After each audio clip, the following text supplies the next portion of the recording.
Well, hello, hello, hello. Welcome to another episode of Kimbology, episode 4. And it's your girl Kimbo, aka the Blazing Sensation, aka Traveling Chafing Queen, aka the girl that annoys you on IG, aka Kimbolina, aka daughter of Pojanat, aka Slayer of Poles, aka mother of Georgie, aka She Bangs.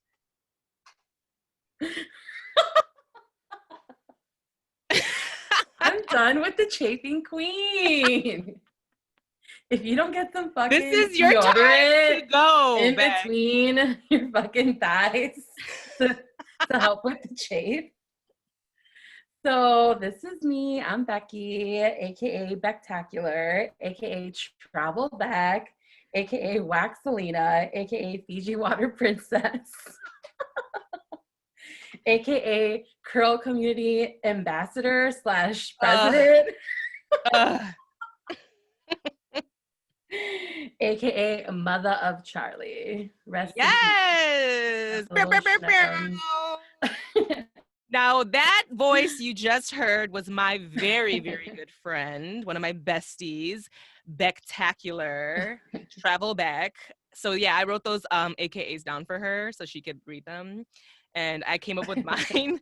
Yo, I'm fully embracing Traveling Chafing Queen. I don't care what you say. Because that is a thing. My thighs be causing friction. It can cause a fire. You don't have to live like this, Kim. There's solutions. It's 2020. You're like, this can be solved. I promise you. Right. I promise you, you're not a poor little farm girl in Thailand. Yo, I hate you. We can't even be professional. I swear to God. No. This is Becky. She's my good friend. She's going to be joining us in today's episode. Hi. I'm so excited. She's great, guys. I feel like the world's going to love her. So yeah, we're going to go ahead and get into this episode. Sorry, me and Becky troll each other all the time. So if we just kind of go off on a tangent, just work with us, guys. So yeah, we're going to dive right on into the first segment, which is sexy sustainability. Hey. This week, I'm just going to talk a little bit about just kind of the stuff that I've been doing during COVID. So like, I literally started a project during COVID. I've been collecting like old alcohol bottles. The type of work I do, I collect all sorts of like, empty like Jack Daniel's bottles, tequila bottles, all sorts of shit. And it started because I was obsessed with that Clase Azul bottle. Have you ever seen that one, Beck? It's like this beautiful clay, like white and blue. The blue one. The blue one, yeah, it's gorgeous. And I've been obsessed with it. And I'm like, I'm going to make a fucking lamp out of that bottle. So then like it started with that bottle because I got one just from working. And then so I just kept saying like, I'm going to make a lamp out of this. I'm going to make a lamp out of this. So I started to collect a bunch of bottles. And so this quarantine, I started making lamps out of alcohol bottles. So yeah, that's just like my way of reducing the carbon footprint. Becky, I seriously owe you one. I haven't given you yours yet. I've been giving them out as gifts. Wait, I'm selling them as well. What's up? Oh my God, I didn't know I was gonna get one. Yeah, Beck. I literally, the last time we hung out, I was gonna give you one. And I totally like left it at home. Did I give you any bottles? I don't even remember. I don't know. I have so many fucking bottles now. It's like not even funny. Now I want like cool, unique bottles or like expensive bottles. Like my sister just gave me this badass like what is it called? What's it called, producer? That big ass one that Kuna got me.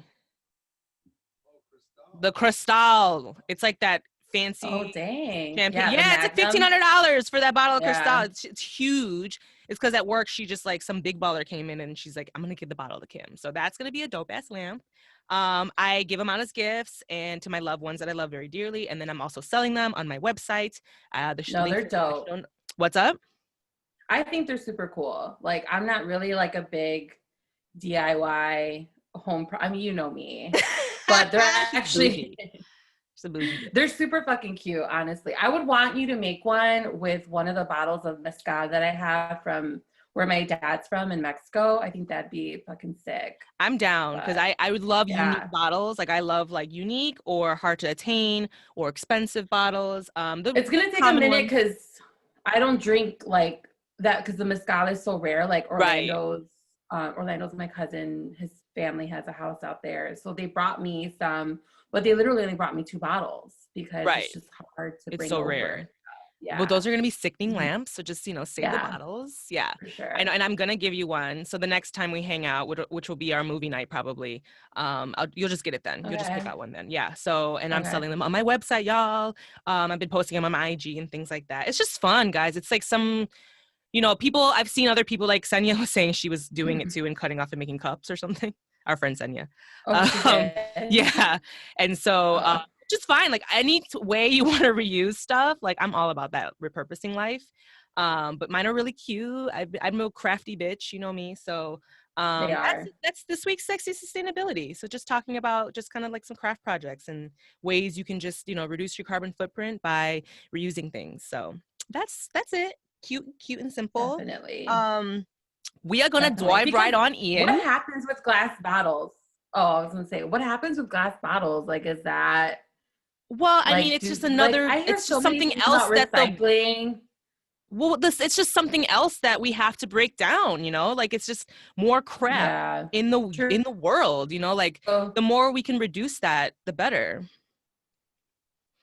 I mean, I'm sure glass isn't as bad as like plastic, maybe. In that sense. I need to do more research on that because I just know that, the less you have all this shit that just comes in the planet, like our fucking landfills are full of garbage, like piles. So like you can make art into like, garbage or trash or repurpose, functional things, I also have been taking old lampshades and I'm like graffitiing them and then reusing them. Like I'm repurposing those as well. Cute. Yeah, like they're like broken or like they're starting to fray or they just like have stains on them. I'll just start to spray paint them over and like just like, repurpose them and then they go with the lamp and it's so dope.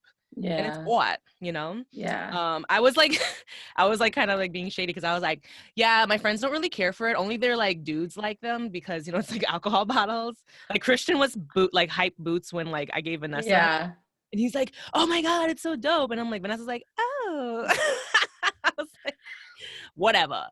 Take your gift. Right. But honestly, though, you know what I did live that you made for me? And I'm literally thinking it's stored away. But the throw pillows. The pillows, yeah. Yeah, and one of them is with the same fabric that's behind you. Yeah, and then the other one is from like the Walking Dead banner. Yeah, the comic books. Yeah. Dude, I love those pillows. I'm like, I miss them. Sickening. Storage, yeah. But yeah, I had like a side little hustle that is, well, this brand, Rad, Repurpose Abstract Designs, is like my little offshoot of like making just like every household, items, gifts, whatever. So I made these really beautiful throw pillows because at the job I used to have, they used to throw away all this really dope graphic art print. So I would get all this fabric that they would just throw away. And so I was repurposing them and making them into items. I would make shower curtains and I would make pillows and I used to gift them too. They were sick and good quality, like I still have a bunch of them too. Like they're really cute. And then I used to like started like printing my like graphics on them and shit. But yeah, your bitch can't sit still. So, right. We know. You got 30 jobs. 40 jobs, bitch. No, I'm just kidding. Now it's like none because whatever. Your girl's struggling, but whatever. We'll see. But no, I mean, yeah, super cute. Something that I just do on the side. So that's just kind of what I want to talk about. But I want to dive right on in to the recycling of the news. Let's dive right on in. I wanted to talk to you, Bectacular, about wait, are we having a technical difficulty? Becky has frozen up. Okay, perfect. Hey, you're back.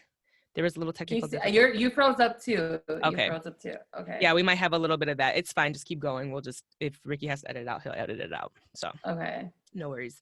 Okay. Yeah, so I wanted to do the news with you. I wanted to recycle these motherfucking news with you. Yes. Let's get into this tea, shall we? I've been dying to talk about the whole Megan Thee Stallion shit, like, with you. Like, are you up to date with that or no? With Tory Lanez? Like yeah, like all that, like, yeah, how she fucking got shot in the foot by this asshole. Yeah, I know I'm up to date. You're up to date? Becky. Honestly, the content around it bothers me because the internet keeps coming after her. Like, how come? Because, dude, she had WAP come out right after this happened, and she had all these other projects. I think she announced, like, she was a brand ambassador for either Revlon or L'Oreal. Mm-hmm. And there were people commenting on her Instagram, because I follow her on Instagram. I love her. Yeah. Like, being like, how come you're not, like, laid up in bed resting? And she kind of came out and was like, fuck you guys. Like, I got shot in the foot. And she had to show pictures, you know, of, like, what happened. She's like, but I'm also, like, I have to work. Like, I mean, both her parents are not here anymore. Yeah. She really tragically lost her mom. She needs to work, you know? Yeah. And I mean, she's young, Beck. She's 25. Yeah. She's a baby. Is. Yeah. And you know, when you're hot, and you kind of have to strike while the iron's hot. Yep. And why? And you know, to be honest, when everything first happened, I was like, damn, like, she's too young for this. Like, she's just blowing up. Like, this dude's just trying to bring her down. So for me, like, seeing her out and about, thriving, and, like, releasing her new song and really talking about, you know, her makeup contract, like, I was like, yes, you know, good for her. Yeah. Because, like, why are people going after Tory Lanez and being like, what the fuck is wrong? Well, that's the whole toxic. Well, that's the proof right there that Black women are not protected. You know what I mean? Like, bitch, if that was fucking, like, Alyssa Milano or some shit, and one of her co-stars from some white counterparts fucking, like, shot her, that would be on CNN. Oh, I mean, sure. come the fuck on. No one talks about it. No fucks about it. They will be everywhere. But since this was, like, a quote unquote ghetto Black girl from Houston, you know, she's a rapper, you know, and it's like Tory Lanez is some fucking, like, piece of shit Canadian that just, like, sings whatever. I don't care about him. He can go fucking fuck off for all, because he has not. Who is he? Like, who is he? Who is she? Who is she? Seriously. Go back to, like, why aren't you deported? Like, he has not even come out once, like, saying anything about the whole, like, sorry for shooting you. Like, what the fuck? Like, don't, like, ridiculous. And, like, the only reason, did you see how she recently came out on, like, on IG Live and was, like, talking about it? No, I didn't see it. Yeah, like, she recently came out and was, like, and she, like, went on IG Live and, like, addressed, because she was really quiet about it. And she claimed that she basically said that when she got pulled over, like, when she got shot with Tory Lanez in the car, she got pulled over, she was fearful of her life. Like, she didn't want to say that there was a gun in the car because she was afraid the cops would kill them. Isn't that fucking sad? Yeah, no. So instead of just saying, hey guys, this motherfucker just shot me in the foot, oh no, let me not say anything and, like, be quiet, because they were in the Hollywood Hills, Black people like living their lives. Like, are you kidding me? That could have gone really bad for them. Seriously. And I'm not surprised she didn't say anything, especially, like, he's obviously acting crazy. You know, she's obviously, like, an empathetic person, and she was, even though he had just done that to her, like, she was looking girl at him, you know, you can't ask me to come correct at you after you shot me. The fuck? But I mean, she was trying to protect everyone. I'm saying she's strong for, like, being able to do that. Like, I would be like, what the fuck? Like, there's no way. Like, officer. right. Officer, this guy just shot me in the foot. Like, what the fuck? Like, she's so strong. I could not, like, and I just hate how the internet just, like, fucking were like, just, like, attacking her about it. Like, you know what I'm saying? Like, it was just, it just blows my mind how many people were just, like, getting on her. She's the fucking victim. She got shot. And this nigga is just running out here. And, like, it was so crazy because I forgot one of the podcasts I was listening to addressed it, but this was, like, that he was allegedly, he came out and was like, somebody was talking about his, like, numbers, like, on Spotify, like, how his streaming numbers have gone down since this whole this whole fiasco. And he fucking came out and addressed it. He was like, actually, my numbers are fine. Like, get your numbers. Like, he came out and said something about the numbers of his songs, but didn't address the fact that he shot this bitch in her foot. Leave the country. Deport his ass, please. Why is he still here? I'm sure too. It's an open investigation as well, and you swear? I don't know. There has to be more to the story. On both their, not that I'm, like, victim blaming or anything, but, like, on both their sides, and there has to be an open investigation. Like, he could have killed her. You know, that could have gone wrong in so many ways, you know? I don't care what you say to her. I don't care. There's no justification for shooting her. None. Like, it doesn't matter, you know? So it's like, you know, I don't care what he comes out. He is wrong 100%. He needs to be rectified for what he did. Like, and the fact that he's still out here running these streets. I think he's really short too. I think he's got like short man complex. I think that's what it is too. He's like really short. Megan's like this tall, statuesque goddess. She's beautiful. I like love her. Stunning. Yeah. Bitch, I need you to watch Legendary. She's on Legendary. She's like one of their judges. Yes, bitch, I've been telling you. Wow. I'm obsessed with Legendary, guys. There is a podcast coming out. We are going to, me and her cousin, me and Becky's cousin, are going to dish all the tea of Legendary in the ballroom culture. I can't wait. I'm so excited. That is to come. But yeah, she's on the panel. So bitch, you got to watch it. It's so good. Oh my God. That's good. Check it out. I also, she's a Houston girl too. What's up? I love that she's a Houston girl. Down. Beyonce's a Houston girl. Yeah, no, for sure. Like, I fucks with the Houston vibes. Yeah, no, fucks with it. Houston bitches are real as fuck. They are. Yes. They are. They got good food out there. They're thick as fuck. I love it. Love it. Mm-hmm. Yeah. Can we talk about your fucking fan, your number one fans of like, I'm sorry. You're a stan of these people and it disgusts me. Let's talk about your keeping up with the Kardashians. I knew it. Bitch, you were the second, like, my nephew Julian was messaging me this week. He's like, oh my God, the show's over. I'm like, and? He's like, that's your show. I'm like, bitch, you came at me and you sent me on IG. You sent me, you're like, oh, it's over. Shit, I was like, bitch, what? Why are you sending me this? Like, you're clearly a stan for this fucking trash ass show that's been on for what? God knows how long.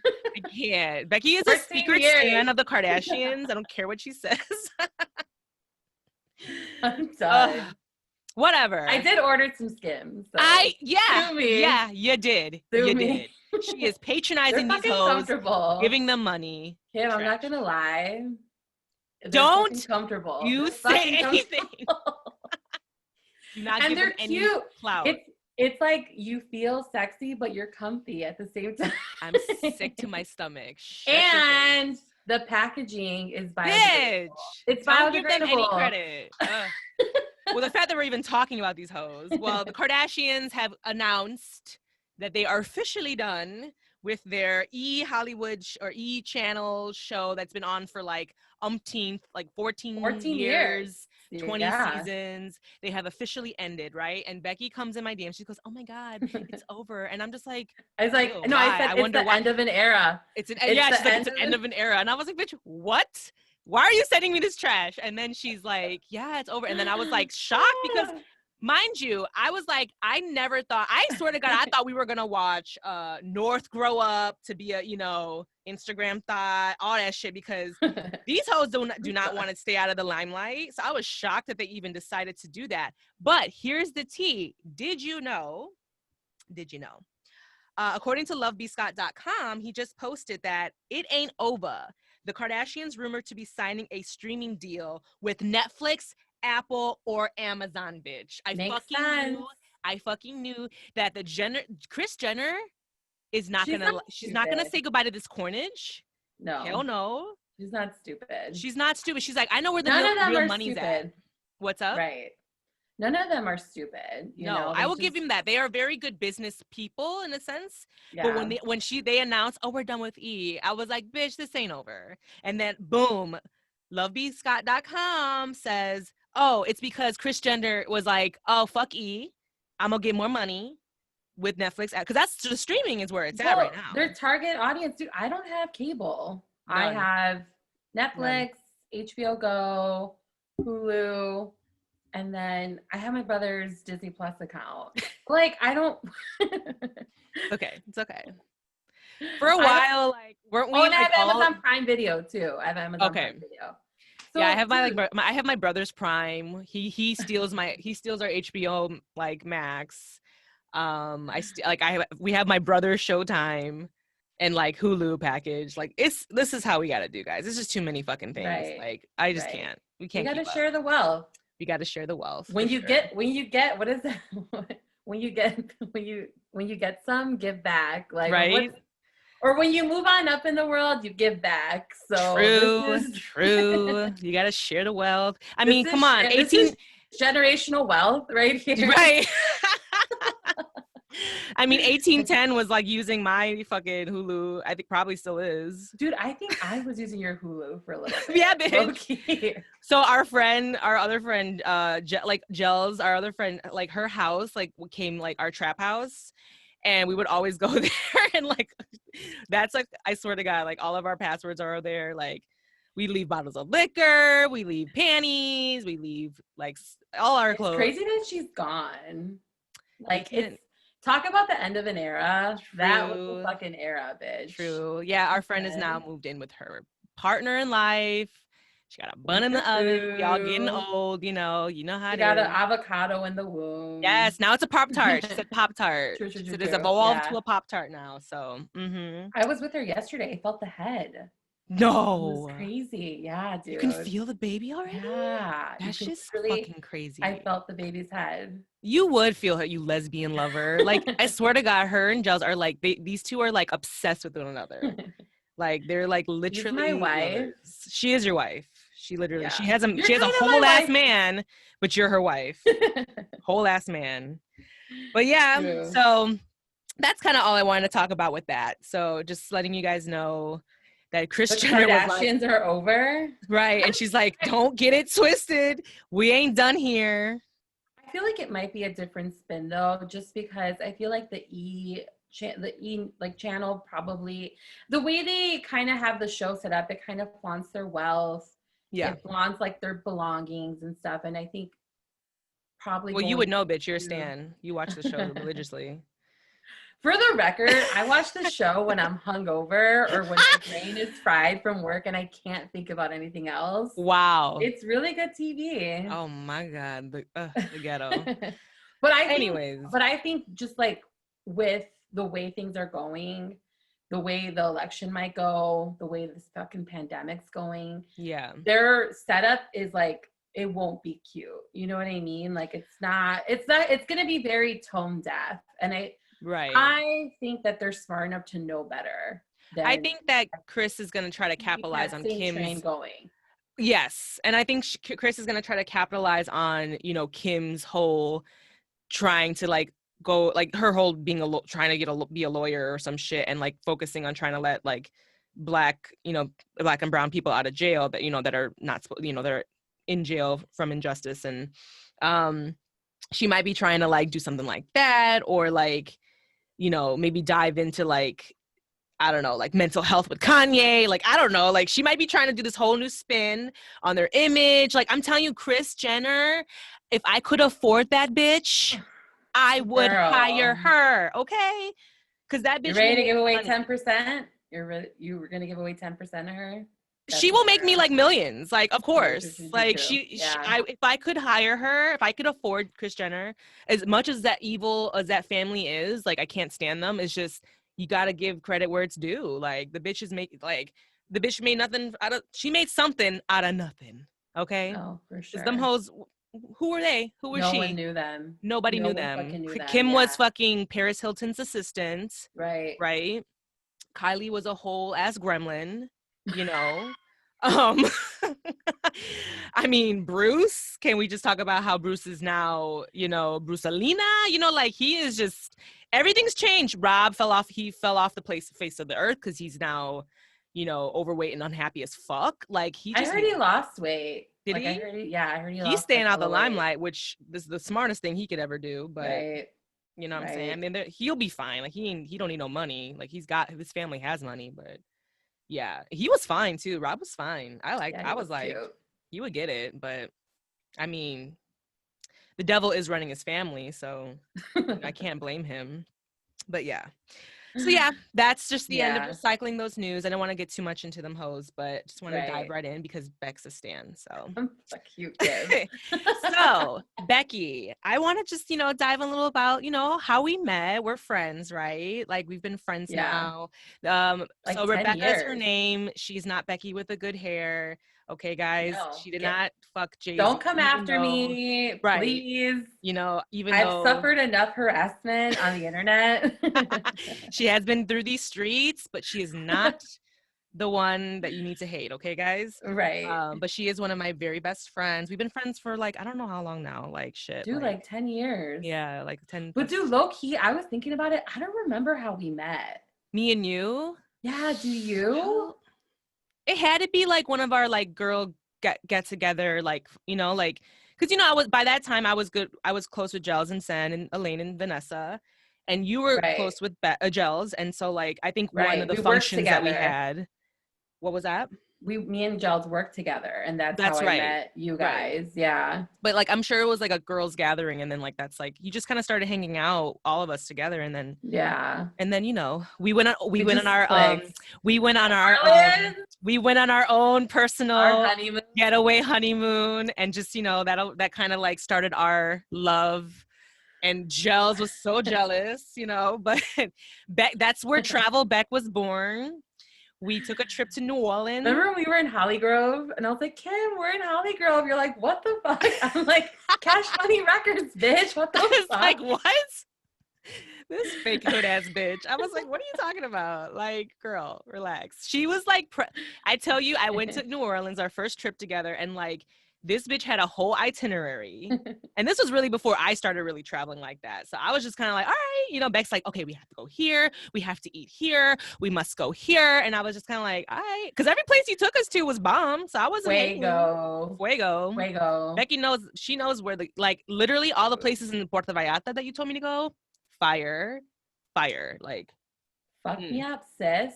I trust your palate. I still think about those shrimp and grits at Atchafalaya. You remember the name? Dude, I did not remember the name of that place. Atchafalaya? How do you say Atchafalaya. It's Atchafalaya. I wonder if it's still open because of everything that's been, you know, it's been quite a while. It's been like years. So them shrimp and grits were fire. Dude, they were like luxurious. That was like velvety. The best.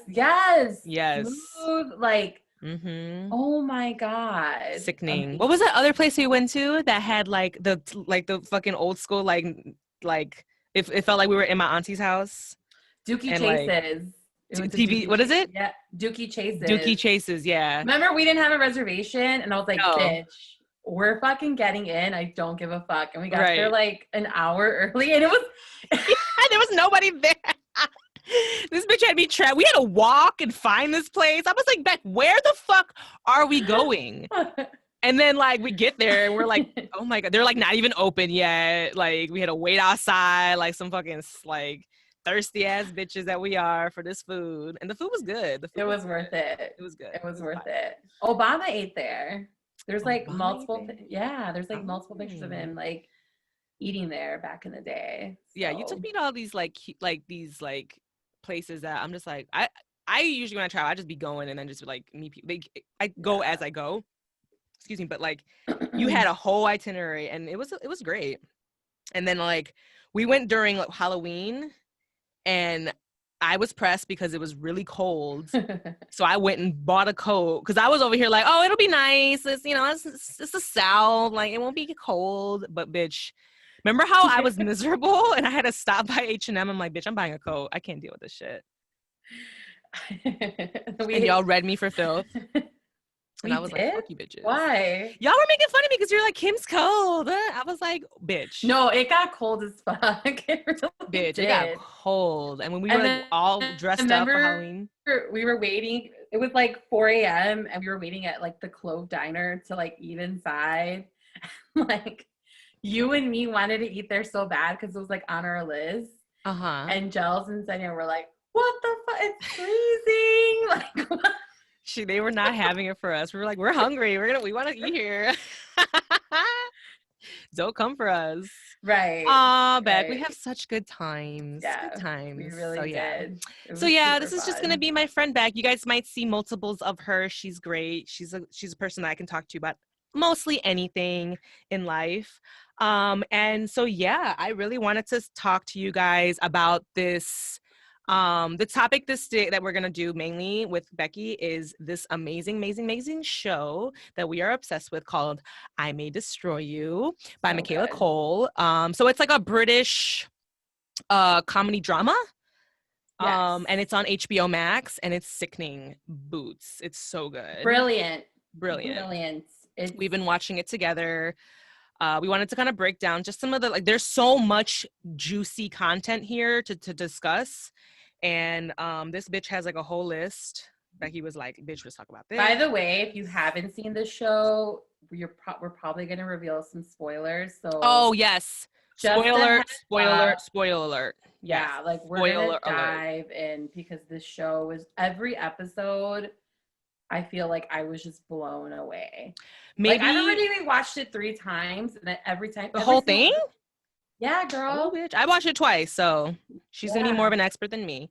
Mm-hmm. What I might do for the listeners, just so they don't have to like completely not listen, because like I do have some like, you know, other stuff for the end, but like maybe I'll put in like timestamps for like cute. When we start talking about this show. That way, if you want to just, you know, stop and then fast forward this part, that way you don't get ruined, you know, if you guys really want to watch it. Or you can watch and then be like, oh, that's what they were talking about, and then you won't miss things in the show. It's really good. It's really good. Yeah. By the way, Becky, do you like this like lip that I put on? The sickening lip? Yeah, it's super cute. It's really cute. What color is it? Fenty? It's like, no, it's, oh my God, I'm so ashamed. It's not Fenty, even though I do stand for Fenty Beauty. It's like an old, like, wow. Girl, marijuana. I can't even think of the fucking. It's like a MAC color. It is. Thank you. That's exactly what it is. It's MAC. What girl, is it? I couldn't even think of that. I think I might have. It's like heroin. Color. I think heroin. Pure heroin. Yeah, I have that color. Have you guys? So have you noticed though that like literally lipstick is obsolete now in this like mask world? Yes, girl. All makeup. You don't need obsolete. it. You don't need it. This is the first time I've worn makeup in like 2 months. Literally. Yeah, because like it just because I wear it at work. I work at a salon, right. So I have to wear my mask while I'm there. And in the beginning, I tried all the tricks, like all the long-lasting tricks, like the setting sprays, setting powders, and it just all comes off. And then I feel like it kind of it's not really good for your skin because it kind of melts down. Yeah. And then there's heat inside your mask. Right. So I think even if you're washing your face, you're kind of like wrecking havoc on like your skin's like microbiome. So it's like I'm an esthetician, guys. As someone you guys, Becky waxes pussy for a living, so that's why she's Waxolina. But yeah, I honestly wouldn't recommend someone wearing makeup if you're gonna be wearing a mask. Like it's just kind of I think long term it's not gonna be good for your skin. No way. So no way. But I'm interested to see like what's gonna happen. Like I feel like the makeup trends were kind of going towards more like natural, like that Glossier look. Yeah. I think people were kind of moving away from like the super, you know, done up, beat up face, Instagram look. But I'm also feeling like, what if when this is all over, women were like, you know what? I miss fucking getting dressed up. Yeah. Like I miss getting cute. Like I've literally been living in my fucking loungewear for the last 2 years. Hopefully it only lasts 2 years, this shit, you know? Well, Dr. Fauci just said that thing. He said like this was came out, like I get the NPR news for Chicago like every day, and Dr. Fauci, it was just, you know, they said in the article that they posted that Dr. Fauci claims that things will not normalize till possibly the end of 2021. So yeah, I believe there's that. So you guys, here's my lips because, and I got sexy for Becky was supposed to wear her sexiest muumuu, but she's wearing a Nike shirt. I'm wearing an athleisure. It's the same thing. So, bitch, if you wore those fucking Skims, I swear to God, I would have just been like, we're not doing this episode. Next episode. Take that shit off. The worst. So yeah, anyways, we're on a tangent. Because that's what we do. Spectacular. Right. That's my girl, Spectacular. So yeah, this show is fantastic. There's 12 episodes in this season. And we're not going to go over every single episode because that would be long boots, but we might do like, I don't know, we might just like come, like this is a great show, but we're going to just talk about some of the highlights and kind of bounce around a little bit just because that's just kind of like what I feel like would be good to do. And like we just got to really just address. So basically, if you don't know, if you are gonna keep listening and you don't care about, like, you know, spoiler alerts, Michaela Coel, this is a story, this is based off of her life from what I've heard. Basically, like, this is a show she created. She is the creator, the director, like everything. This is Creator, from her brain. writer, director, and producer, I think. I believe, yeah. And this is like star. her baby. This is her baby. So if you don't know who Michaela Coel is, if you ever watched, if it was a little cute show, it's called Chewing Gum. It was on Netflix. Yes. That's how I originally got known, you know, to see how she, like, just like was an actor and like her character, Chewing Gum, but that got canceled. And then shortly then now I May Destroy You. I think she like was really adamant about finding a platform that wasn't gonna like hinder any sort of like creativity, because like obviously HBO, you can see the fuck anything. So that's why she went for that platform, and I'm so happy she did, because all these topics are very juicy. It's so important to talk about. What do you want to talk about first? Okay, let's talk about the blood clot scene. The fucking blood clot scene. Oh my God. I know all women were like, bitch, they're going there, right? So I told Jess she needed to watch the show. And then I told one of my coworkers she needed to watch it. Literally like one day apart, they both text me like, oh my fucking God. But I kind of thought it was kind of funny because both of them, they really weren't like, I think you and me had this like other reaction where we're like, oh my God, this is actually on TV. Like, this is being normalized. And their reaction, I thought, was kind of funny because they were both like horrified. Like, they were both like not embarrassed, but they were like, I can't believe they put that on TV. Oh my God. Like, Jessica was like, that's disturbing. I don't know if I want to watch this show anymore. Why? But listen, you know, it's funny. It's kind of serendipitous how I just finished this show and we just saw this scene. I'm also reading this book called In the Flow by Alison Beatty. I'm not done with it, but it's definitely something I feel like every woman should read. Because basically this woman she's a doctor and she's done all this research on our female biological like clock, not necessarily like our reproductive, it's our reproductive organs. So we all human beings, we have a circadian rhythm, which is how it's a 24-hour clock. Well, women, once we get into our reproductive years, once we get our period, we have a second clock called our infradian clock. And basically there's all this science behind our periods and how we should be living our life according to our cycles. Really? And it's been super eye-opening, but in the preface of the book, she talks about how she learned about her period and how basically it's something that as women we're conditioned to be ashamed of. Oh yeah. And why? Why? You know, like, why is it that you and me, we're in our 30s? How is it that we've made it this far in life where it was like to see something like that on TV, something that's so normal, we all get blood clots when we're on our period, to see that on TV and to have it be such this like pivotal moment of like, oh my God, like I feel seen, I feel validated. Right. You know, like this. So let's talk about how we got into the sex scene of how, because I think people are probably like, what are you talking about? Okay, so if you guys don't remember, what do you remember what episode that was in? Fuck, it was our first. I think it was like episode 3 or 4. Yeah, so it was like, it was Don't Forget the C. So that's episode 3. Yes, because that's when she goes and she meets Biagio. Yes, Italian boo thing. Yeah. So basically, Michaela Coel's character Arabella is a writer, and she's under contract to write a book. And her publisher sends her to Italy to basically like buckle down and get into like writing mode. But instead she parties and meets this super hot Italian guy. He's fucking cute.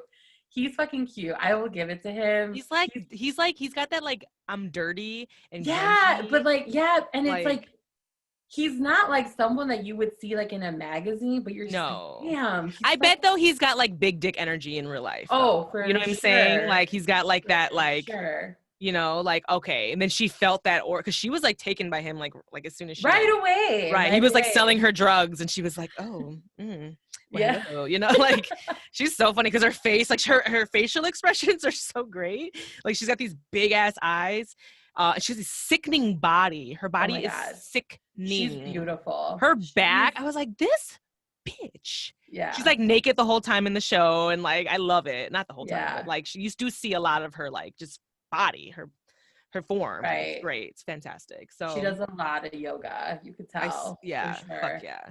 Well, so like the reason why it's like, so like in the scene though, so like it's like when they're intimate, right? They're about to like fuck, and like, you know, she realizes because she's like on all the drugs. She took all the drugs, not just like coke. She was on Molly, and then she took random drugs from people. She took all the drugs. The bitch was fucked up, out of her entire mind, and they're about to fuck, and she stops him. She's like, oh dude, like I'm on my period, and he's like a real ass nigga. Like he was just like, so I was like, I fucks with him, you know. And then she was just like, yeah, but I've never done this before with a man on my period, you know. And I was just like, okay. She just like, and then he was like, I'm down.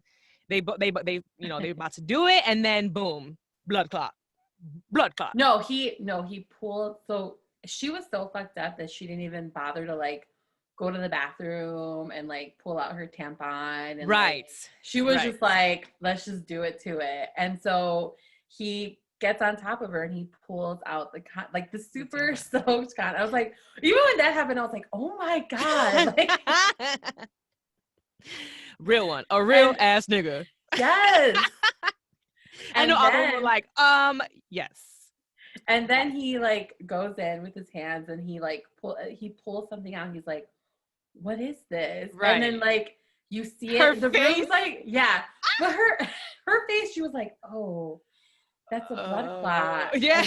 But he was like fascinated by it. Yeah. He didn't freak out. He wasn't grossed out. He was just like super like interested.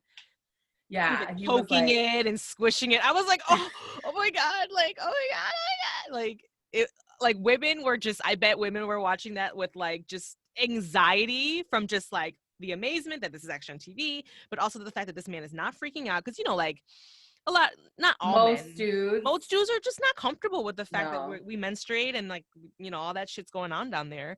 But he was just like, oh, look at this. What is this? Squishing it, touching it. And she was just like, okay, so yeah, I can't do this. Like she was so freaked out.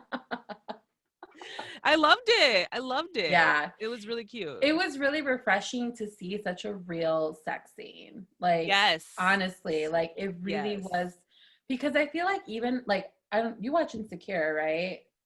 I am not up to date on that. I'm still Well, I feel like, because even like on Insecure, it's an HBO show too. No, like, I know all about it. It's kind of real, but sometimes I'm like, really though? It's still like, it's still scripted, and it's still no. This she went there. She went the fuck there. Yeah, like, a lot of this was raw dog, like and and like relatable. You know what I mean? Like I was just like, yo, I could totally see myself being. I mean, maybe not now. I don't really like go out like that anymore, but like 10 years ago, I could be like, I could see myself in a similar situation. Like I'm super fucked up. Right. I'm on my period, you know. Right. And you got this hot man. And then I'm like, you know what I mean? Like, just, right. Like, and then what about her homegirl, like taking those two dudes home and having a threesome in Italy and shit? I was like, but that's like another thing I want to talk about too, because I feel like that whole, so her best friend Terry goes to visit her in Italy. And they all go out. Well, the both of them go out. Yeah. And the same night that Arabella's hooking up with this guy, so Arabella was so fucked up that Terry was like, I'm fucking leaving. You're fucked up. Yeah. Like, she like left her to dance and like. Arabella was like with the go-go dancers. Like they were doing like a coordinated dance. Literally. She was like, I'm going home, like just left her ass.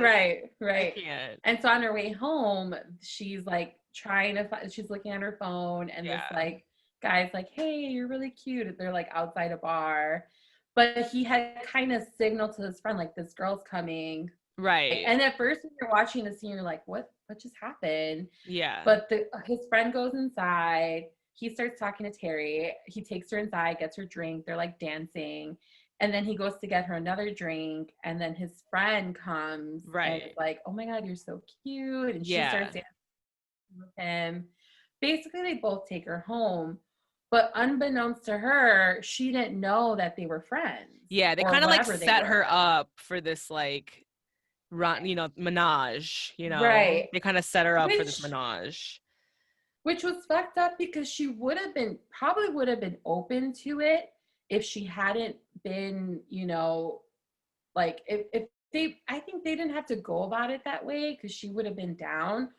But I felt like when they left, remember? And she saw them looking out the window. Yeah. She was kind of like, shook oh, up, bitch. Yeah, she was kind of like. She went from feeling like super empowered, like I'm a bad bitch, blah, blah, blah. And then like she sees that and she was like, wait. So I feel like that kind of played into the storyline. Like, I mean, the whole show is about basically Arabella's rape that happens to her. Yeah. And the whole premise of the show plays into different themes of rape. Yeah. And the gray area that comes with so many different types of instances, especially when you're young and you're dating and, as millennials, like we're kind of in this new world of, not really settling down, but like still dating and talking to people. And we have the internet, we have Tinder, Grindr, like all the apps. Becky's on Grindr. I just want to see dicks within 1 mile of me. Right. Oh yeah, that was Broad City, right? Yeah. Yes. I just wanted to see dicks in a mile of me. Oh my God, I love Broad City. Shout out to Broad City. Yes. Bring it back. Show. So good. But yeah, so I feel like she also kind of touched on like, well, was that rape? What they did to her? Like, was it right that they kind of like tricked her when she probably would have been fine with it to begin with? You know what I mean? Then to kind of like walk away and shake up like they accomplished something, like, well, you know what I mean? It's just like this huge gray area of like what just happened. You're right, because she literally was like texting Kwame like, a bitch just had a threesome, what's up, and then like she like sees out the window and she's like, oh fuck, like they kind of set me up for this throuple and I don't know how I feel about it now. Right. So I do like how this show is constantly going into these, like you said, different types of, just like with the sexuality too, like how Kwame goes through all his levels of just like, with that. And then and then also like the levels of rape and, it's just super multifaceted. Like there's just all sorts of good stuff. And like, they go into so many things and it's like her brain just like processes all this shit. And it's like, I mean, it's based off of what has been happening or like off her real life. So I don't know how much of it has actually happened to her, but that it's just it's so deep the way and then the thing is like some of the things I didn't catch until I watched it the second time too, Beck. Yeah. Like some of it I was like, whoa. And I also was high boots. Like I took an edible and like sometimes with the different, you can't watch No, actually it depends on the strain, obviously, of like what you're taking, but like whatever I took when I was watching the final episode, the season finale, my brain was like, oh my God. I like understood what was going on. Cause the first time, bitch, I was confused as fuck. Like, but anyway, I don't want to go into the finale like quite yet, but that's just like an example. But I think that that scene was like the blood clot scene, and then the fact that the threesome was happening next door to her. It was just very like, you're just like, whoa, like it's always hitting you with all these woes, Right. But I think though, like, I love the fact that like, I actually loved like Terry and like Arabella's like friendship dynamic, you know what I'm saying? Like, even though clearly, each of them got things and like, but they're still like tight. Like, what do they say? Your birth is my birth. Right? Your death is my birth. Your death is my death. Yeah. So cute. What's the other one where they talk about the blood is the life? Yeah, the life is the blood. Yeah, so cute. So cute. I feel what about so hip now that I know all this like London slang. I know, right? I'm gonna go into my horrible like London accent and like little parts of it because I just can't help it. It's awful, but no, I seriously, it was really cute. I just like and then also Kwame. I love Kwame. Kwame is their best friend. He's like their gay best friend. Yes. But like, I want to know how you felt when he was like, after he like, so Kwame is this, you know, their gay best friend, super cute, dark-skinned black guy from, you know, and basically he's like I think he's like a fitness instructor too, like he does like fitness classes. That's like what he does too. And so he is looks just like an ASOS model. Down. Yeah, yeah, he does. Yeah, he really does. And like literally he is just like your serial grinder. Like he just goes online and goes on Grindr, and it just blows. Like, I mean, like, you know, I'm not a gay man, but we have gay friends, right? We know Becky's a gay man, but you know, you are basically a gay man. So like he would just literally go on there, and then they just like whenever he wants to fuck, just like meet up and just, and so so throughout the season you're just watching Kwame just like hook up like casually with a bunch of people on like Grindr or whatever social app he's on. But there's a situation that happens to him too. So then basically, again, this show goes into different forms of rape and different forms of like sexual harassment and abuse and things like that. So it's like, and how society responds to rape. Right. Because there was a whole thing about how the police treated Kwame versus how they treated like Arabella. You know, like it's kind of like, okay, we'll talk about that, but go ahead. Yeah, so basically Kwame, right, he is on these apps, right, he's on meeting these dudes. He meets that one guy that so cute. He was cute too. All these niggas are cute. All of them. Like, but this guy was like, he liked Kwame. Yes. But no, he also was just cute. Remember how he wasn't fully like out? He wasn't fully out to like accept, but he was curious about the lifestyle and not the lifestyle. I'm sorry. He was curious about just like, you know, because he was attracted to Kwame clearly, but he just wasn't like ready to like, you know, a gay, on the low, gay black man. Like it's a whole in the closet still, down low, right? Absolutely. So Kwame was basically like, okay, we can, and they didn't have a place to fuck, right? Remember you said that? Yes. Yeah, they were trying to figure it out. He was like staying with his mom or grandma or something like that. Kwame lives with his grandma, and then this guy lived with his dad. Right. So they didn't have a place to fuck. So they basically meet this guy. They go on and they search. They're like, hey, we need a place to hook up. Who's down? And they go on Grindr and they find this guy. And so basically Kwame starts hooking up with the guy that they met on Grindr. And the guy is just gonna watch, like the guy that likes Kwame. He's just gonna watch.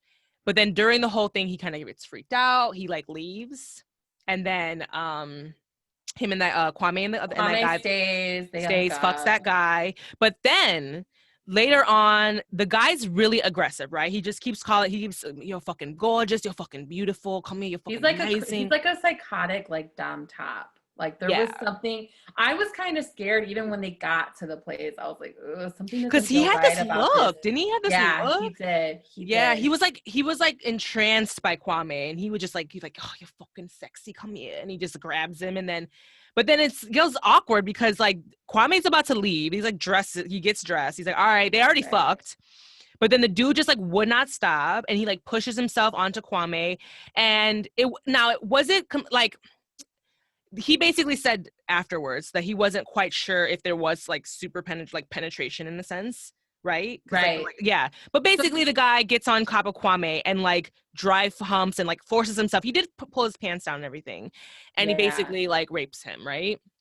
And because he holds his hands down, you know, he's doing it without his consent. He was a bigger guy. Yes. He was yes. And Kwame's not small. Like dude's like muscular and everything.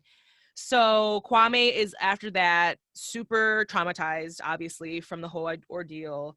And then he ends up going to the cops, like the other police, you know, to file a report. Right. And during that whole process, like it was just like you said. So like Arabella goes to file a report about her rape. And they're super, super like, they were like the investigation team. Like they were like, there was like rape, FBI of rape. Like it was crazy, right? They like they were like, okay, this piece of clothing. They like tested all these guys that she was like, you know, they even tested Biagio. They had like a hospital room. Yeah, they had it was a whole fucking like FBI of rape, right?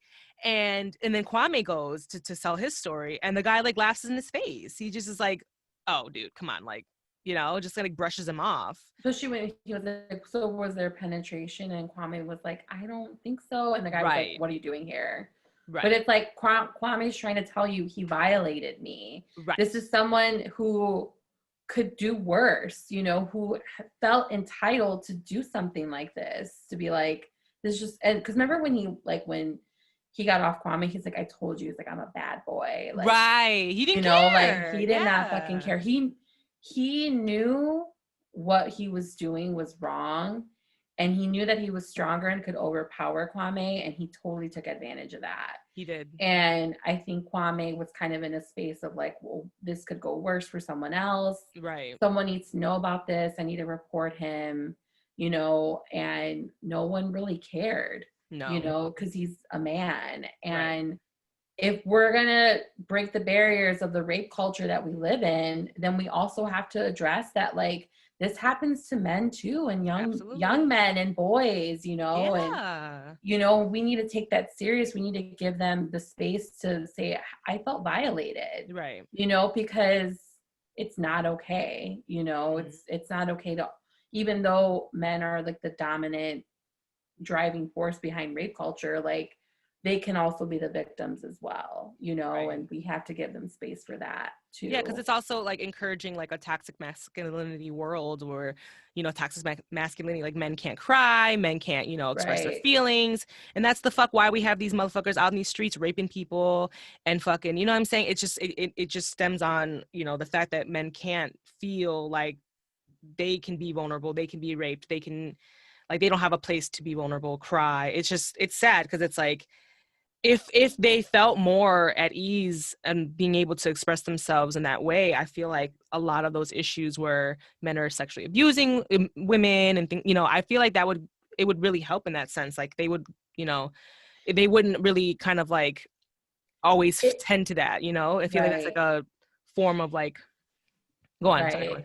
No, I was gonna say, it all comes down to shame. Right. Let's take the shame out of hooking up and having a blood clot come out of our vagina. True. Let's take the shame out of making a man feel less than just because he was overpowered by another man, you know? Or even another woman, because you know what I'm saying, like how many, like if a man went to another dude like, oh yeah, I got raped by this chick last night, they would throw, oh my god, can you imagine the fucking, they would just be like clowning that nigga like crazy, like what nigga you got, they're not going to report it. No, never. And that's the problem, and that's why rape culture continues on, because people don't report when things happen, and that's the problem. So yeah, I thought that crazy. was super interesting. Well, really let's dive into that episode of Happy Animals though, because you're like super, oh my god, yeah, Beck like has been wanting to talk about this subject for like days now, weeks now, she's been like wanting to. So the episode 7 with Happy Animals. So what, like Arabella basically, so at this point she needs money, right? Yeah. So she's pretty like, it got to the point now she's not doing it really well with her writing. Like her writing's not coming to her. Her publicist, her what is it? Her publicist or her, no, it's their her publisher. Publisher, right. Her publisher agents, her book agents. Right, her book agents, right. They are putting a lot of pressure on her to finish this next book. So they're not giving her any money and she's like broke at this point. And so how did she meet Happy Animals again? Like she just like.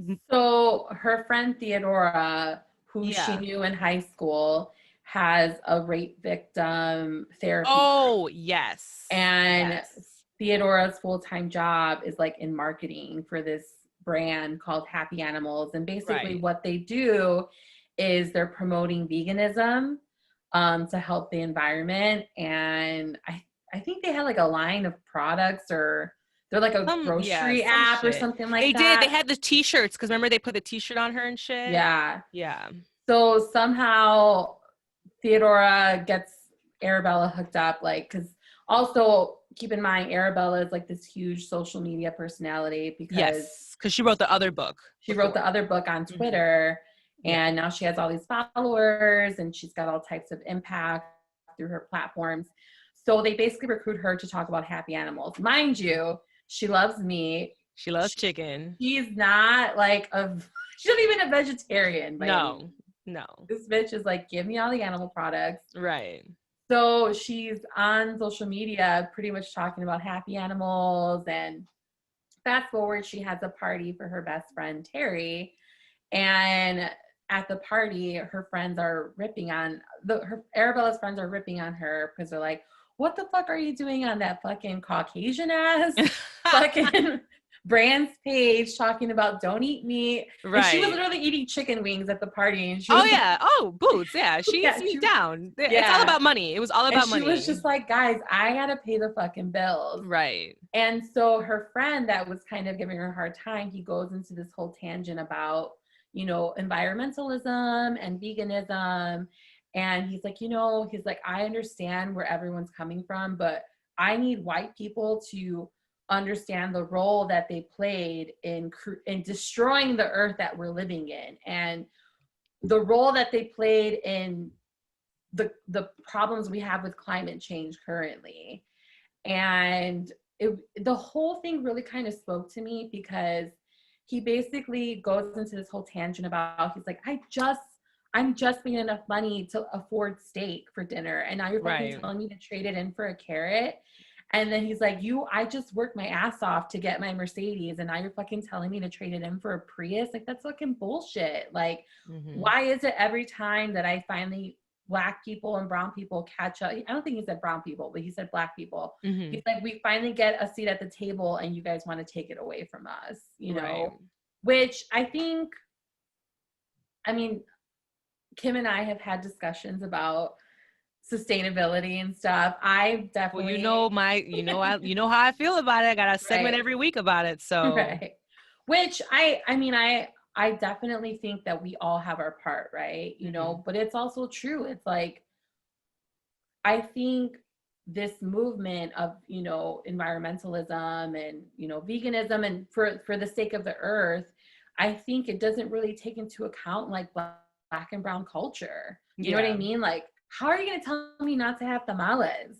You know, because the cows are like, that's fucking like, that's, you know what I mean? And even then, like, people like my father, he didn't grow up eating tamales. They couldn't afford it. You know, that wasn't something that was like on the menu all the time, you know? So I think it really spoke to me in the sense that there's so many things that those movements don't acknowledge, and they don't make space for like Black and brown people in our cultures, you know? Yeah, 100%. I mean, like you said, we can all do our part. And that's why I say, that's why I just give little tidbits every week about just little things we can do that make a huge difference in the long run if we're all doing it.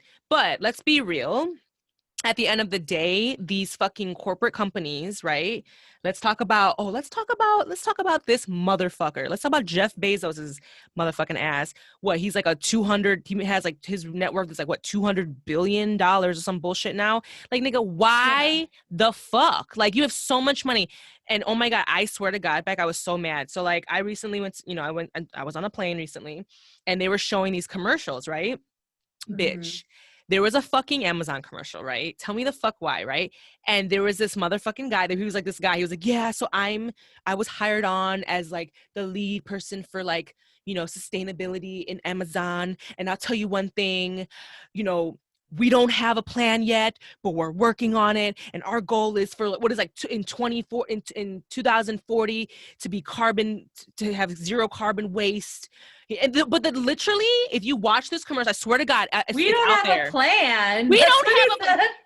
He was like, now this is like not verbatim, but seriously, watch this fucking ad. It's trash. And it's so crap. It's funny because if you're not smart, you would be like, oh my God, Amazon is doing things for the planet. It's like, no, he straight up said, we don't have a plan yet, but our goal is to have a plan one day and to be carbon free in 24. Like, nigga, what?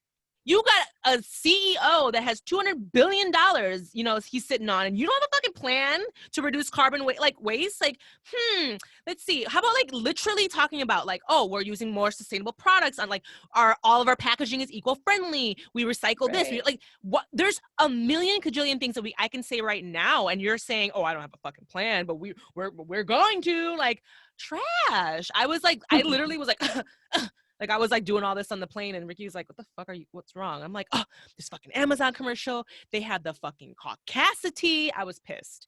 And it's like, and the thing is though, like back, like I was in Arizona, right? There's like this super hippy dippy store, and they have these biodegradable bags, you know, like that you can get your groceries in and things like that. Remember I took Fruitful Yield has, you know, plastic. They don't have plastic bags. Their bags are made of cornstarch. The products exist. The problem is these high up corporate motherfucking assholes don't care about the planet to fucking, okay, we're going to pay a little more to have all our packaging be made of biodegradable parts. That way we're not, you know, we're reducing our carbon footprint. They don't give a fuck. They'd rather pay the cheap price to have the plastics, to have all the other shit. And it's just like, yeah, like you said, like what, like us brown and black, like literally if you go to the hood, they're in food deserts, right? Like where's a vegetable in that shit? You know what I'm saying? Where's a whole food? Where's a farmer's market in that bitch? You know what I'm saying? Like where? You know what I'm saying? Like when this whole pandemic happened and like when the writings started to really happen, like they were writing like Walmart, like Walgreenses and things like that. And it's like these people didn't even have places to go get food. It's like super sad. And it's like putting that responsibility all on us is like, come on. It's not fair. It's not fair. Mm-hmm. It's really not fair, especially because it's like, how can you leave it up to individuals when we're not the ones driving, you know, all these trucks going state to state, you know, overnight shipping and stuff like that. Like, that's not like, that's you guys, you know, like, so I think people just like romanticize like saving the world, you know what I mean? And I think that's kind of like I'm where doing it it stems from. I mean, no, I mean, bitch, yeah, because I'm only one bitch. I'm trying, you know, but yeah, you're right. I mean, yeah, they do, you know. But I'm saying like, why not make it why make it only about you when you can make it about everyone? You know what I mean? Like you can ask for accountability from the people that drive our economy, like Jeff Bezos, like the Waltons, you know, like, why aren't you guys doing more? Like what's going on, you know? There's a saying that it's like, no one can become a billionaire like without hurting somebody, you know what I mean? In the process, without, you know what I'm saying? There's a saying that like, to be a billionaire, like somebody was suffering in the process, like, or somebody was not being paid fairly traded like items, or there's this ongoing saying that because like billionaires exist, like they don't believe that billionaires should exist, you know, humanely. Like they say that like, you know, oh, you know, if there's billionaires out there, like they had to, you know, have their clothing be made in China, or they had to, you know, go and, you know, take their, you know, the items that they go to different places, like where like small farmer is making it, and they sell it for 2 and 3 times and 4 times as much or whatever. So that's an argument in itself, you know, like, can you become a billionaire humanely? You know, that's I don't know, you know. It's tough, you know, it's really tough. But yeah, I liked that they brought that up. And it's like, I like how Michaela Coel just kind of brings in all these little, just like not little, but all these different, in her each episode there's like something it's like that she's a different theme to talk about. You know?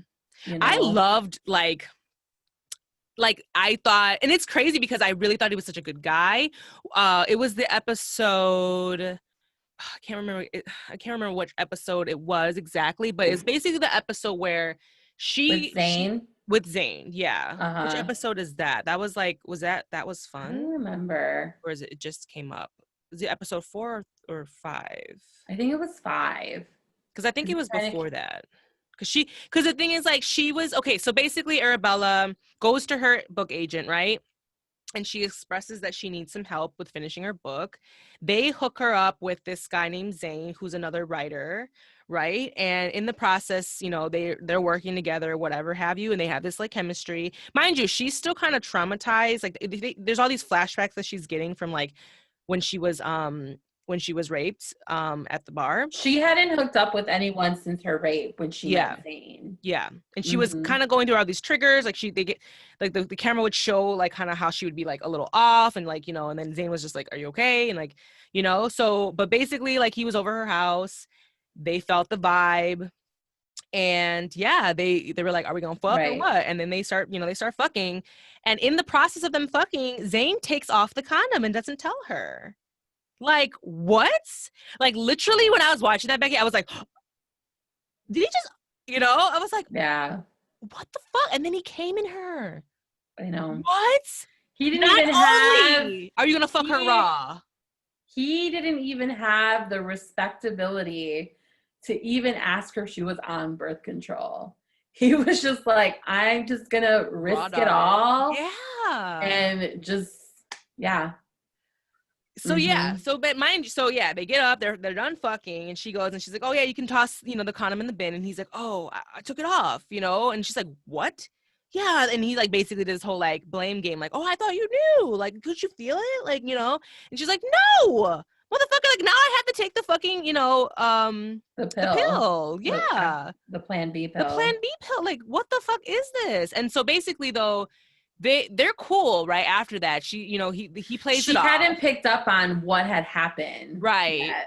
But then she goes online, she's like listening to different podcasts, and during the podcast the one girl's talking about how there's like a forum online where guys like teach each other guys how to get away with doing this, and it's like a form of rape, like taking off the condom without consent and without the woman knowing, like, is a form of rape. And she was just like, wait, what? Holy shit, I didn't know that, you know. So like basically though, like down the line in the episode, she and him are cool or whatever, but she like casually calls him a rapist. He's just like, what, like what, like did you see that? Weren't they like painting or something? Yeah, it was like, and he like casually like, when you raped me, and he was like, what? Right, like, she didn't pick up on it yet. He didn't pick up on it. When she figured out what happened, she got up from his apartment, literally walked out in her underwear and bra. Like she had his like shirt on, remember? Oh yeah. She was like, I have to get the fuck out of here. I think she was in shock. Like, did I really just get raped again? And she literally walked into a store, bought an outfit, and like left and didn't talk to him. Oh yeah. And then I guess he reached out to her like, what happened? Like, why would you do like that? And she was just like, she didn't know what to say. And what kind of confirmed it was, so Arabella was invited to speak at a writer's summit, and he was also going to speak too, or she was going to share an excerpt from her book that she was working on. Yeah. And Terry was going to perform it because Terry's like an up and coming actress. Right. So instead of Terry going up on stage because she had stage fright, Arabella got up there because right before that, her publisher's assistant asked her, she was like, are you with Zane? Like, are you guys a thing? And Arabella was like, I mean, because they weren't dating, you know, like they had, everything had just happened between them. She's like, we're kind of, you know, like talking, I guess.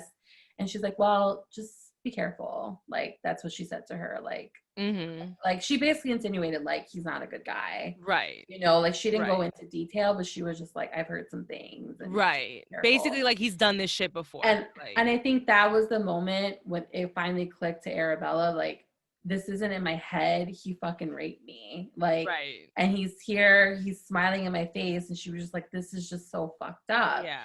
So Terry gets on stage. Terry doesn't get on stage. Arabella gets on stage, and she basically calls him out, like, Zane, in front of everyone. His mother was there. His mother was audience. And she was like, Zane is a rapist. We were hooking up, and like basically told the whole story about what happened. And like, he gets up.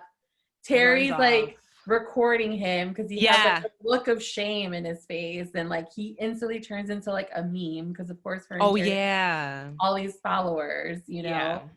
But you know, like she basically called him out in front of everyone, in front of everybody. His publisher, his mom, I was like, his dog. No, not his dog.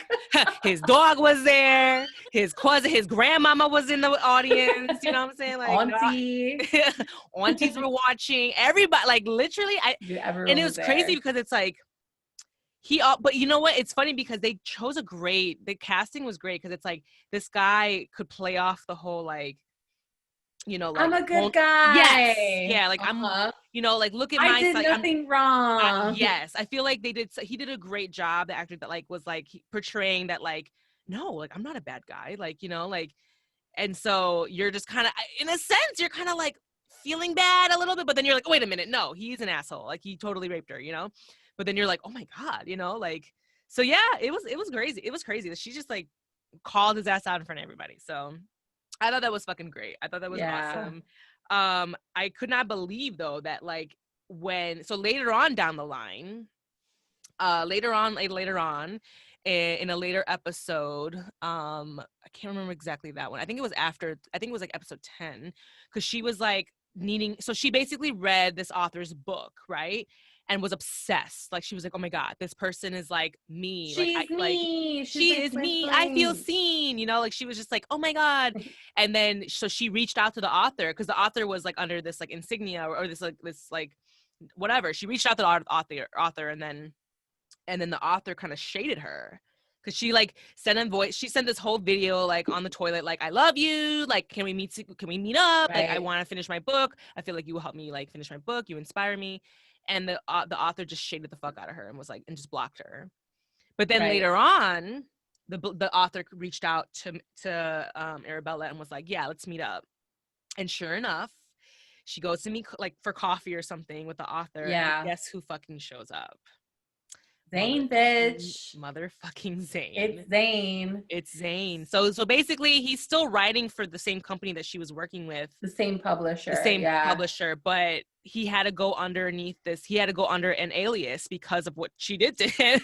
Right. And so she, like, I mean, yeah, did they kind of like, they kind of like talk things out, right? And they kind of like, were cool after that? I can't remember exactly, but I think he said he was like getting help for it. And okay. Yeah. Took accountability. He's like, I understand what I did to you, and that was fucked up. I wanted to get your opinion. So I feel like the show ended super well. Like, it kind of took us through like the journey of her healing after her rape. How would you feel if like the show didn't continue after this? Even though there's storylines that I feel like were kind of left a little like loose-ended, It's funny that you say this, because like I literally thought this was a series finale. I thought this was the end of the whole thing. Because so before we go into that, can we talk about the finale? Because the finale is its own talk, right? Yes. So we kind of I think we've touched on a lot of like the good juicy stuff in we did. I was just checking my list. Yeah, you checked your list? Okay, cool. Yeah, I was looking at your list too. I was like, okay, yeah, I think we hit all the like really good stuff, in that sense. But like literally the finale. So the finale is like, it really took me off, because like I was just like, first of all, I was like, what's happening? Because I was like so confused, right? So basically in the previous episode, she basically she's at the same bar that she got raped at, right? And she actually finds the person and identifies her raper, the rapist, right? The rapist. She finds out who she figures out who it is.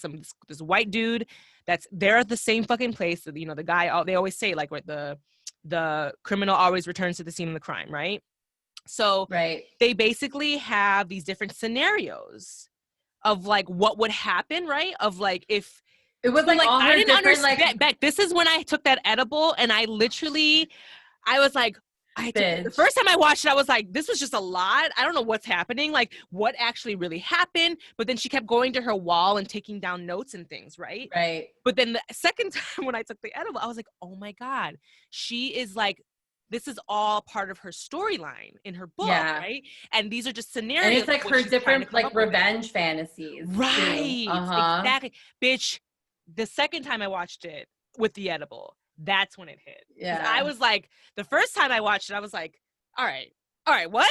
Wait, what's happening? Like, wait, I thought she just killed this nigga. He's under her bed. Wait, what? Like, what's going on? So yeah, it was so, I loved all the different scenarios, and I loved how they played on all, and even just like at the end where like, you know how Terry kept like jerking, like twerking on that dude? Yeah. And then and then they reversed it, like he was like twerking and shit for her. I was like, yo, what the fuck is happening? So like, yeah, like what's dive in on it, Beck. Like dive in. What did you think about the finale? I think it was beautifully done, because one of the themes of her healing was what she discovered about herself, because she's also in therapy after the initial rape. Mm-hmm. She figured out that she tends to like kind of bury all of her traumas to the point where she doesn't even remember them. Like, oh yeah, because like, she had stuff with her dad. Yeah, she had shit with her dad. Yeah. From her childhood, and then she had the ultrasound picture which they never talked about. Yes. That, and so that's why I'm like, there's storylines that kind of like were left a little like loose, you know? Yeah. And so like that was something like, which was really shocking to me, because it was almost like we don't know it as the audience, we don't know if she either had an abortion or if she lost the baby. We don't even know. It seemed as if it was an abortion, right? I got that from it. To be honest, I couldn't, I don't know what it was. See, that I felt what I got from it was that she had an abortion. Okay. Yeah. And you know, when she found the picture of the ultrasound, it was like this fetus, and it said her name. Yeah. She was just like, I forgot about this. Right. You know, like she like didn't remember that. I mean, that's kind of why I figured it was an abortion, because I'm like, if she was really happy about being pregnant, I feel like that's something you won't forget, right? I mean, or it could have been a situation where, like, you know, her birth control failed, you know, she wasn't with the right guy. That's why I'm like, I don't know what that was about. Okay. Yeah, granted. Because another thing too, throughout the show, she never talks about previous relationships. The only relationship that we know that she's had is with Biagio, and he's kind of like new because she was just in Italy. Yeah. It's true, actually. Yeah, and she's a cute girl. Like, they have flashbacks to her in high school, and she was a popular girl in high school. Yeah. So like, I'm sure she's had at least one relationship. Maybe they're gonna dive into that later, like in new, you know. Yeah. Like maybe that's their plan. Maybe Michaela wanted to leave it like that for a reason. Because you're right. We never heard anything about any other shit, you know. Right. And especially with, like you said, like her just pulling out that whole like the picture of the fetus at the end. Yeah, I mean, okay, so how about this? What was your favorite ending out of those? Which one would you wish have happened? Like, because there were so many, right? So there was one where she goes and she like beats the shit out of him on the street, and he's like underneath her fucking bed bleeding to death. Then there's one where she ends up like fucking him in the ass, like she's like the dude. She's like, she turns out to be like the man. Then there's the one where he's like, what was the other one? The like. She basically calls the cops. Yes, she gets sympathetic with him, and then the cops come and take him away. Right. Because she like talks to him, and then she like brings him into her apartment. Like, he somehow finds his way back to their apartment, and he like breaks down. Is like, I'm so sorry, you know. And there were like 3 or 4 scenarios. It was 3 of them. Okay. So the one where he died on her bed. The one where she called the cops took him away, and then the one where she like ends up fucking him, like honestly, raw dog style. Don't think I'm a sociopath, but like well, now we are. The one where he died, I'm not gonna lie, I was like, yes, it was. But then afterwards, when like he was underneath her bed, like, okay, this is fucked up. Why did you fucking leave him in the street? Like, what the fuck? You're gonna go to jail, like, bitch. When she fucked his ass up on the street, I was like, damn, like, but she took him home. I was like, what the fuck? Leave his ass there. Right. So then it kind of clicked at the end when like all those guys, like when like the guy got up, the guy under the bed got up. I was like, oh, I see now. You know, like I was like, okay, I'm high boots, so yeah, now I'm starting to understand. Like, yeah. So you like the one where she fucks his ass up and he's dead. Yeah, pretty much. Yeah. I mean, I liked the scene where like she ends up like having sex with him and they're all fucking. That's kind of hot. But like, I definitely was disgusted because like I didn't like the middle one where she becomes like all like confiding in him. Like, it's okay. Like, I was like, no, fuck him, you know? Right. And I loved how she was like whooping his ass, you know? Like, I loved that, you know? Especially because like, I feel like the episode also kind of confirmed that this is what this guy does. Yes. Like, yes. Goes to clubs and bars and roofies girls and has a whole system. Like, there's a whole, like, he has a whole network of people that help him out. Right. So, like, that guy, his friend. Place. Yeah. It was just like, it's fucked up. This is what they do. You know, this is what his vibe is. That's what turns him on. It's what gets him off. Like, sick way. Right. But I thought the finale was brilliant in the sense that like she unpacks everything that's stored away underneath her bed, you know, because I think that's the beginning of healing, is when you can finally like make peace with your shadow and the dark side of your traumas, you know what I mean? And unpacking and unearthing, because so many of us habitually, as a survival method, we bury everything, you know. And I mean, obviously, if you know anything about mental health, like it's a recipe for disaster when something like that happens, you know. For sure.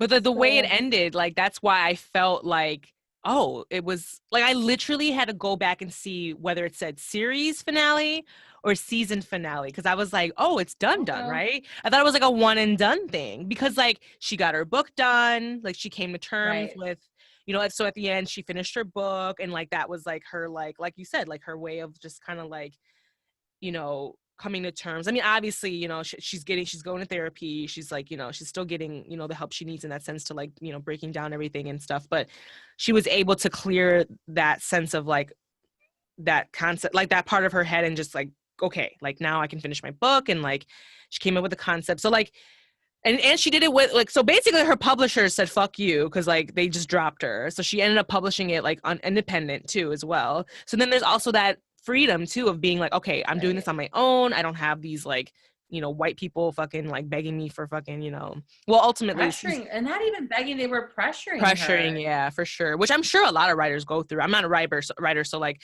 I bet that's like a thing, you know what I'm saying? But like there's a creative process, you know what I mean? Like if you want art, if you want the gold, if you want creative that content, like you can't force it, you know. You just gotta let the person, like you gotta let the artist, the creator, like go through the process. It's gotta happen organically. Exactly. You know, and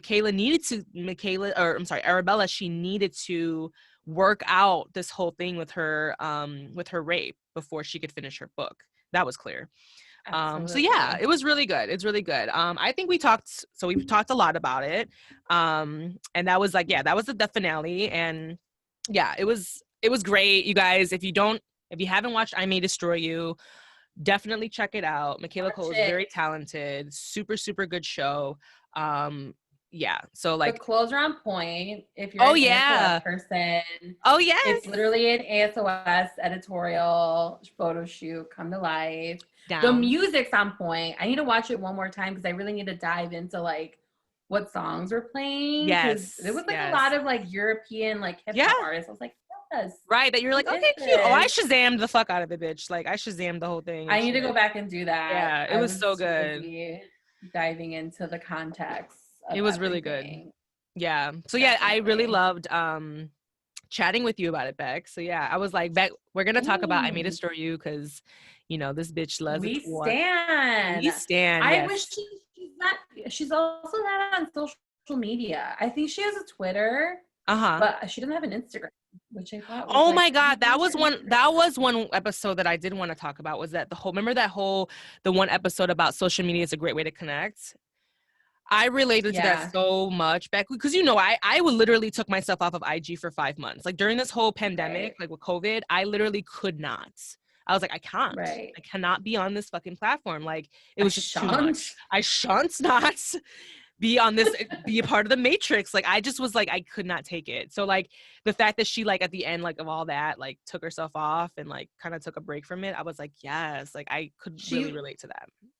I feel like what happened with this rape and what kind of ties into, do you remember the scene where she's talking about, like she has an excerpt from her book, she's showing it to her book agents, and she's basically like, I've been so busy being Black and poor that I had no idea that being a woman also comes with its disadvantages. And is it too late for me to fight for women as well as fight for like the marginalized Black community, right? You know, and so what happens is Arabella kind of becomes his voice, and because she already has the platform of people following her and kind of like hanging off her words, she's also got people messaging her on Twitter like, I need to sue my boss. You know, he like touched me a certain way. Oh yeah.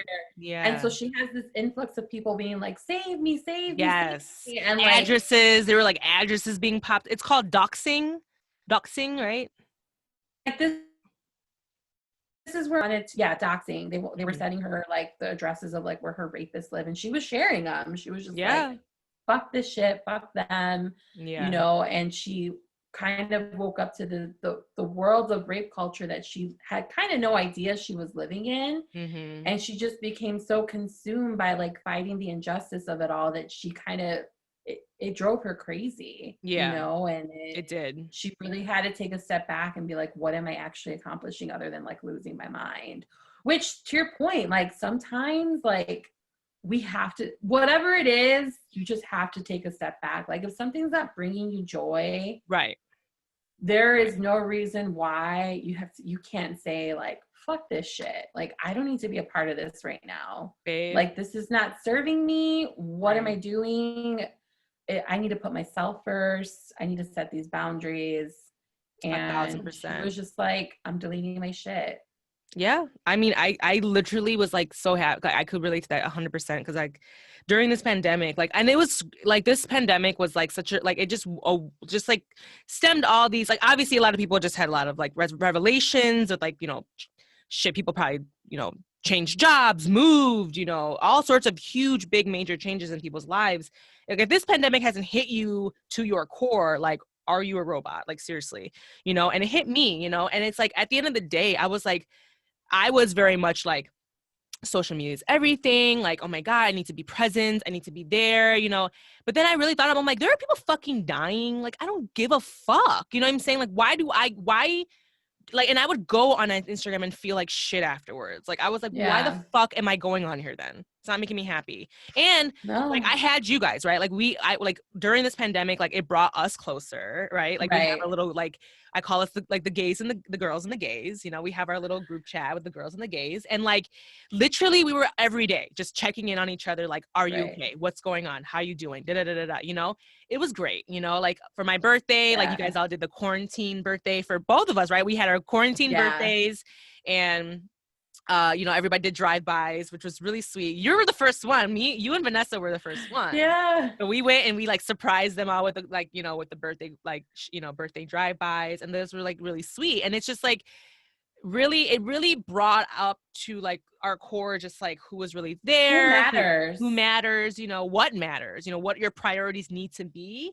And if that didn't kind of sink into you, then I don't know what did, you know, like it did to me, you know? So I literally was just like, you know what? I don't need to be on Instagram. Like, I don't need it. You know, it's not serving me. Like you said, it's not serving me, you know?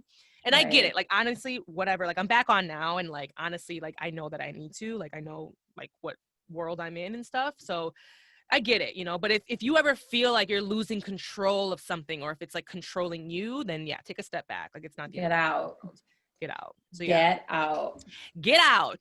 Okay. I think we've talked about that show enough. Yeah. Clearly we're stans. We're stans. We really are. I want to meet her. I like want to hang out with her. She's our age too. Yeah, bitch, we will. Let's speak into existence. We'll meet her. Don't worry. But I did want to dive into another weekly segment, which is meditate, masturbate, and medicate. Yeah. So Beck, what are we going to talk about with you? Choose one. So I want to talk about meditate, because that's kind of, I've kind of dabbled with meditation for quite some time now, like over 10 years. I'm not always super consistent with it, but I can honestly say it's like changed it. When I need it, it's there for me and it grounds me. You know, engulfed in like social media. Like, I love social media. I like to be connected. I like, you know, I have my news that I'm subscribed to, like Bloomberg and the Trib and Black Club Chicago.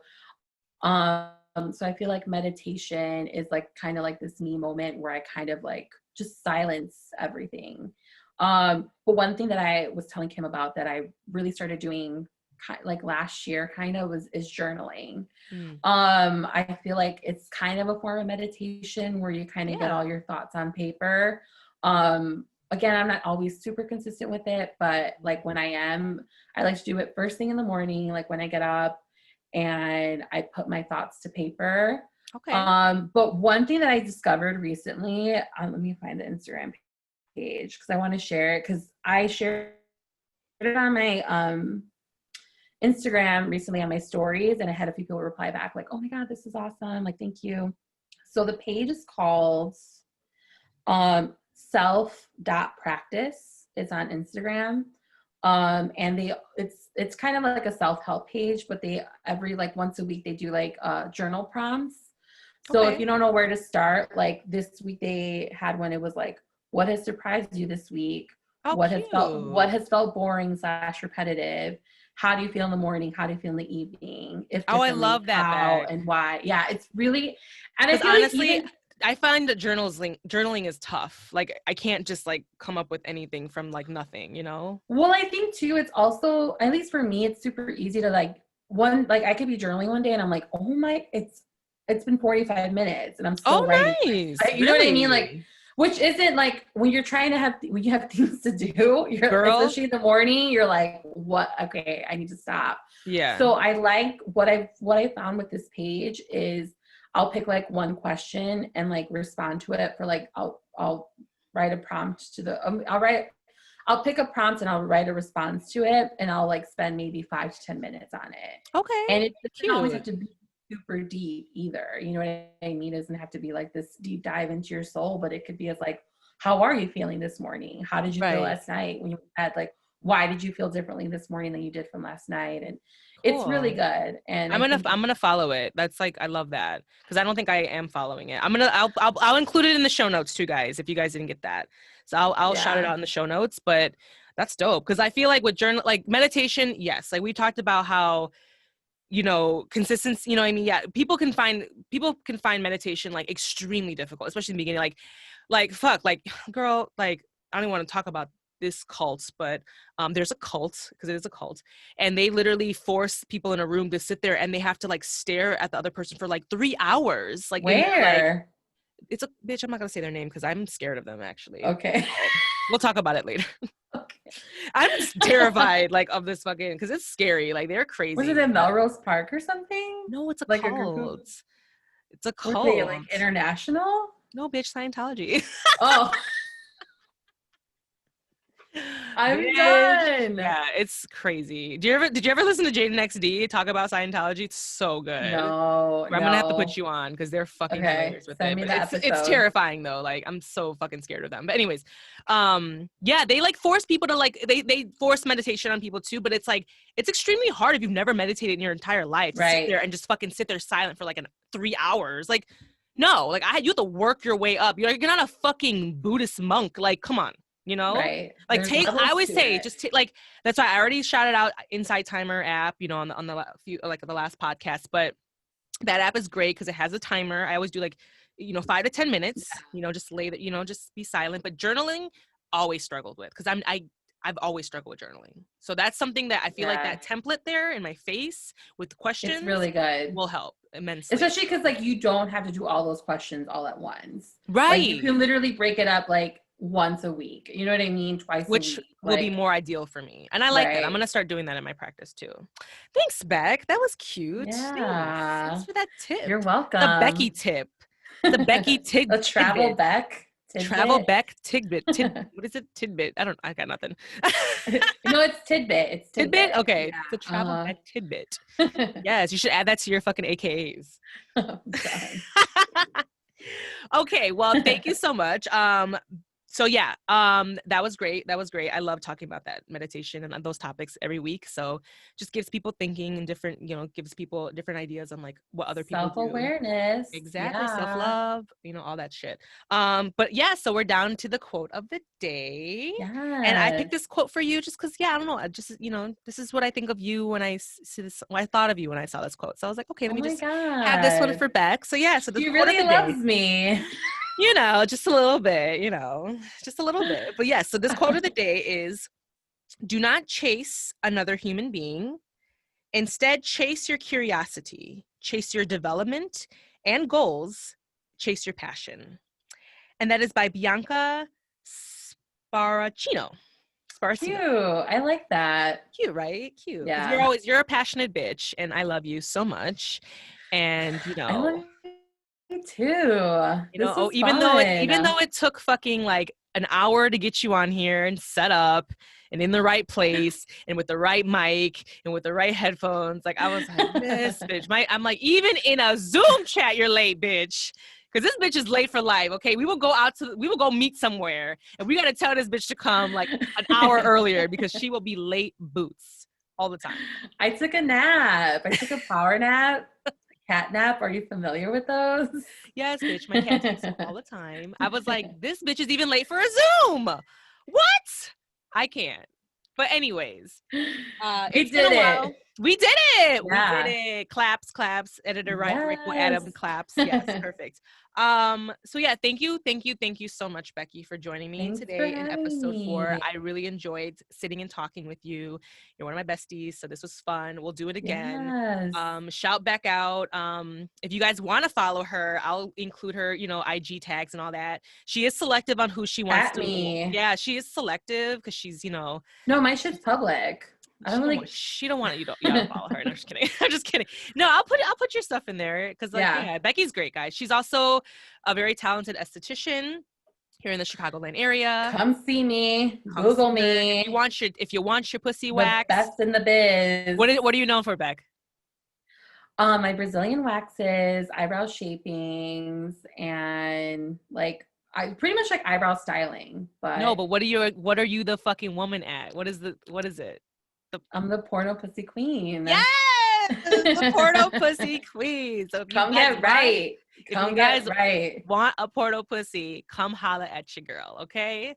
So yeah, so that was this week's episode of Kimbology. I thank you guys so much for joining. And of course, please rate, subscribe, and comment on Apple Podcasts. I don't know if Spotify has a part that you can comment. I haven't seen it at all, but only, Apple Podcasts is the GOAT, so obviously if you guys want to do that would really help me out. There's also a link in there for donations for my podcast as well. So yeah, you guys send a love donation. Send the love donations. Shout out your Venmo. Shout out your Venmo. What's your OnlyFans though? Bitch, I'm gonna give me an OnlyFans if things get rough, okay? Okay. But yeah, so yeah, guys, that was another episode. Yes, please shout out, email me, Instagram me, text me. Oh no, not text me because y'all don't got my number. I was like, wait a minute. Not text me. I gotta get a Google Voice phone. Right. That way you guys can text me. But yes. Shout out to your girl. I want to hear from you guys. Again, I'm trying to form an ecosystem where we all can have this really awesome, platform where we could just talk and chit chat, kiki. I love you all so much. Shoot the shit. And yeah, you guys, what is it? Your birth is my birth. Your death is my death. Yes. My shitty ass accent. Say it. All right, guys. I love you guys. And that was it. I'll talk to you guys later. Thank you. Bye. Bye.